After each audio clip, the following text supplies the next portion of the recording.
Manchester United's recruitment plans for their attack were compromised by the failure to sign Benjamin Sesko more than 2 years ago. United held discussions with Sesko's agent, Elvis Bacanovic, in the 2022 summer transfer window as they sought a long-term potential goalscorer.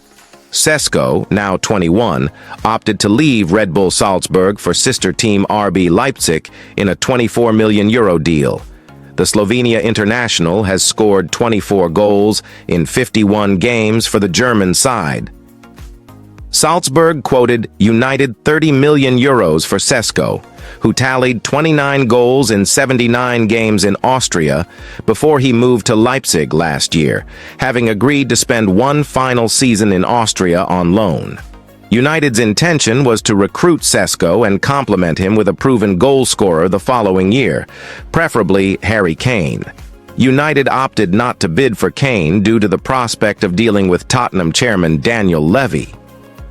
After the 37-year-old Cristiano Ronaldo's contract was terminated in November 2022, United signed Wout Weghorst on loan from Burnley in the January transfer window, but he scraped 2 goals in 31 appearances. With Napoli frontman Victor Osimhen out of their price range last summer, United considered Randal Kolo Muani and Rasmus Højlund. Muani moved to Paris Saint-Germain from Eintracht Frankfurt a month after United agreed to sign Højlund for £64 million, rising to £72 million from Atalanta.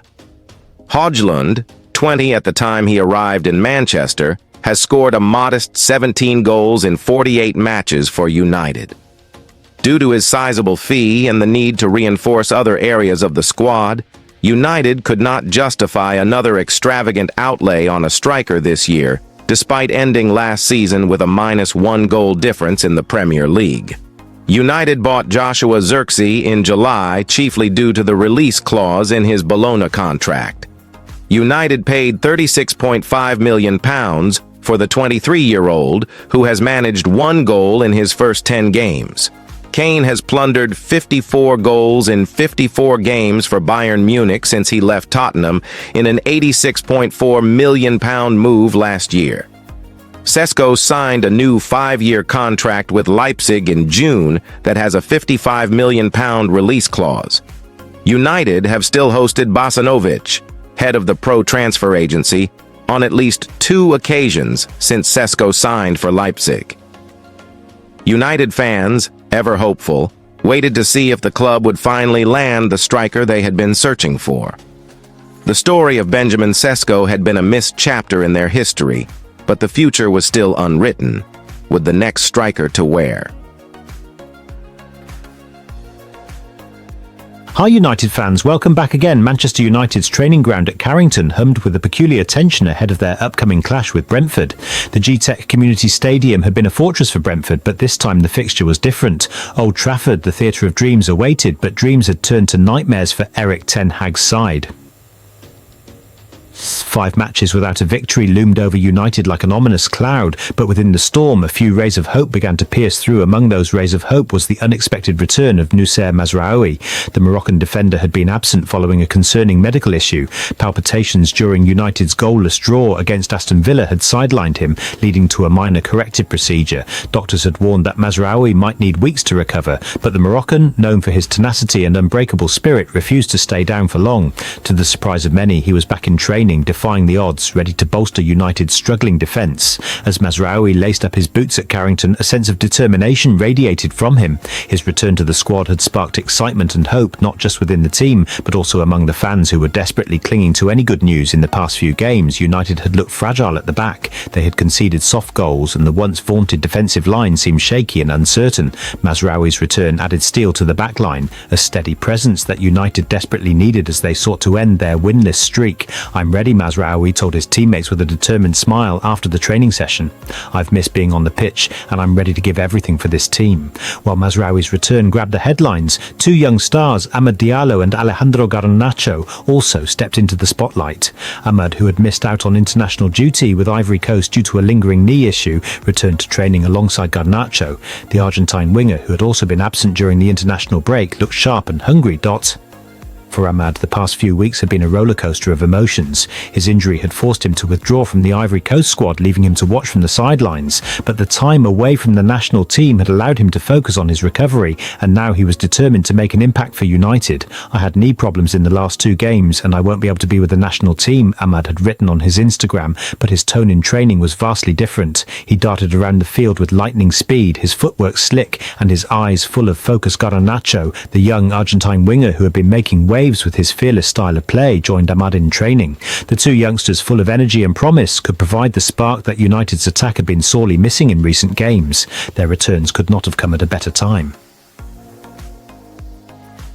Erik Ten Hag had watched his team struggle to find the back of the net, with United failing to score in each of their last 3 Premier League matches.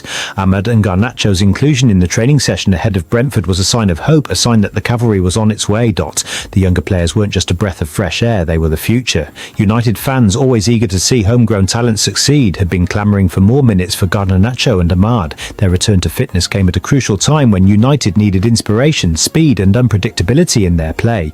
However, not all the news from Carrington was positive. Kobbie Mainoo, the young midfielder who had been one of the bright spots earlier in the season, was still sidelined. Mainoo's absence, coupled with injuries to Harry Maguire, Mason Mount and Luke Shaw, left Erik Ten Hag facing a selection dilemma. Mainoo had quickly become a fan favourite with his tenacious tackles and ability to dictate play from deep, and his loss was a bitter blow for a United side looking to regain control in the middle of the park. Harry Maguire, who had been struggling with form and injuries, remained out as well. The once captain of the side had faced a torrid time in recent months, but his absence still left a gap in United's defensive options. Meanwhile, Mason Mount and Luke Shaw, both of whom had suffered their own injury setbacks, continued their rehabilitation. United's midfield looked fragile without Mainoo. His composure on the ball, his energy in breaking up play, and his intelligence in reading the game had been missed. Ten Hag knew that without him, the balance in the centre of... Hi everyone, welcome back again. Ask any Manchester United supporter what the club's biggest problem position is, and the chances are most of them will say left back without a moment's hesitation. United have been plagued by left-back troubles for more than a year, with Luke Shaw making just 15 appearances since the start of last season, and Tyrell Malacia not kicking a ball in United colours since May 2023. It meant the prospect of Alvaro Fernandez making progress at Benfica this season was inevitably going to lead to questions being asked of United's decision to let him go.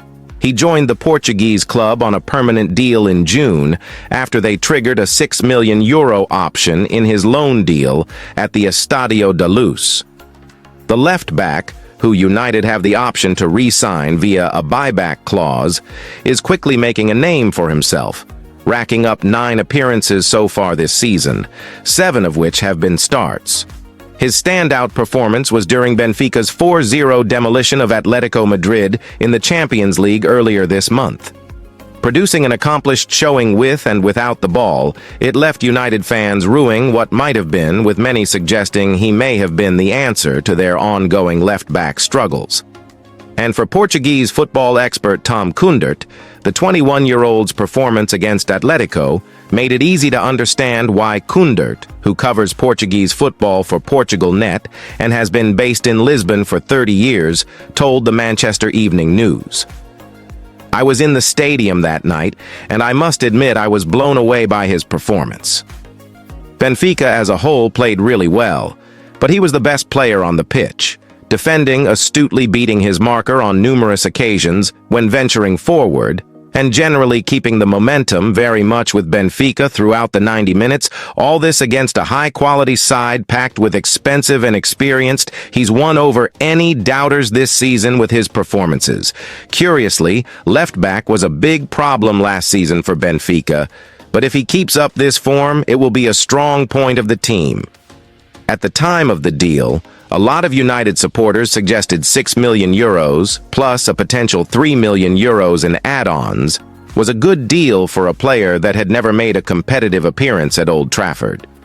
He had spent the last 2 seasons out on loan at Preston North End, Granada, and Benfica, and Erik Ten Hag was clearly not convinced he was first-team ready. For those at Benfica, and the fee might be considered a bargain, Kundert concluded. Given the price wasn't excessive, I think most people thought it was a fair deal. He was decent enough last season without pulling up any trees. €6 million for a young player with some potential seemed about right. Right now, though, after his vast improvement in 2024-25, it looks like a bargain. As a result of Fernandez's prosperous start at Benfica, a lot has been made of United's decision to not offer him an opportunity to prove his worth. A lot of supporters felt he would have provided ideal cover in the absences of Shaw and Malacia. However, Portuguese football expert Aaron Barton, who analyses Portuguese football for Proxima Jornada, believes it is difficult to make a firm judgment. It's hard to say whether it was a mistake United allowing him to go, because if he was to stay at United, who is to say he would have featured and delivered, Barton told the Manchester Evening News, at Benfica, he can develop at a top club with high demands. But it's still a step off being a United player, where the scrutiny is so intense at times, especially given the club haven't been performing well on the pitch. A poor atmosphere around the club can harm a player's development and see them stall. I think going to Benfica was the smart move for the player. At this stage in his career, Benfica have been searching for an Alejandro Grimaldo replacement, who left the club in May 2023 to join Bayer Leverkusen. And whilst he isn't there yet with his attacking output, I think those at the club think they've got someone now who, if he stays, could be a huge part of their team over the next few seasons. If United are able to get him considerably cheaper than other clubs due to the buyback, I think it would be a smart move for the club to do so.